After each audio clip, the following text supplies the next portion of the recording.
ইরানের প্রেসিডেন্ট কেন এতবার পদত্যাগের হুমকি দিয়েছেন? পেজেশকিয়ান কি সত্যিই ক্ষমতা ছাড়তে চান? এবার তার ২৮ বার পদত্যাগের হুমকির বিরুদ্ধে বিস্ফোরক দাবি উঠে এসেছে। ফের হুমকি দিলে কি করবেন খামেনি? ইরানের সর্বোচ্চ নেতা মোজতবা খামেনি দেশটির প্রেসিডেন্ট মাসুদ পেজেশকিয়ানকে এবার কড়া হুঁশিয়ারি দিয়েছেন।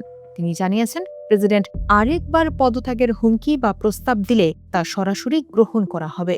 সর্বোচ্চ নেতার এক বৈবাহিক আত্মীয়ের এমন মন্তব্যের পর ইরানের রাজনীতিতে তীব্র প্রতিক্রিয়া দেখা গেছে। কিন্তু পেজেশকিয়ানের কার্যালয় এই দাবিকে সম্পূর্ণ ভিত্তিহীন ও মিথ্যা বলে প্রত্যাখ্যান করেছে।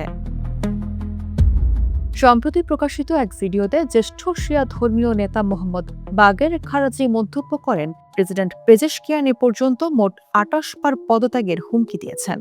খারাজির বোন মুজতবা খামেনির ভাইয়ের সঙ্গে বৈবাহিক সম্পর্কে যুক্ত। তিনি সর্বোচ্চ নেতার উদ্ধৃতি দিয়ে জানান, প্রেসিডেন্ট আবার পদত্যাগের প্রস্তাব দিলে তা তৎক্ষণাৎ অনুমোদন করে দেবেন খামেনি। তবে প্রেসিডেন্টের মিডিয়া বিষয়ক ডেপুটি মেহেদি তাবাতাবাই এ দাবিকে সরাসরি নাকচ করেছেন। তিনি এক্সে লেখেন, পরাজিত ও চরমপন্থীদের একটি জোট জাতীয় ঐক্যকে লক্ষ্যবস্তু বানাচ্ছে এবং নির্বাচনে হারার পরও প্রতিশোধ নেওয়ার চেষ্টা করেই যাচ্ছে।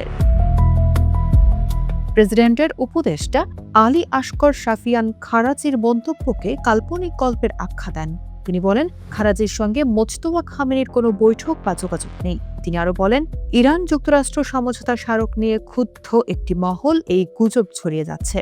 সরকারপন্থী রাজনৈতিক কর্মী আহমদ জাইদাবাদিও একে রাজনৈতিক উত্তেজনা বাড়ানোর অপচেষ্টা বলে মন্তব্য করেছেন।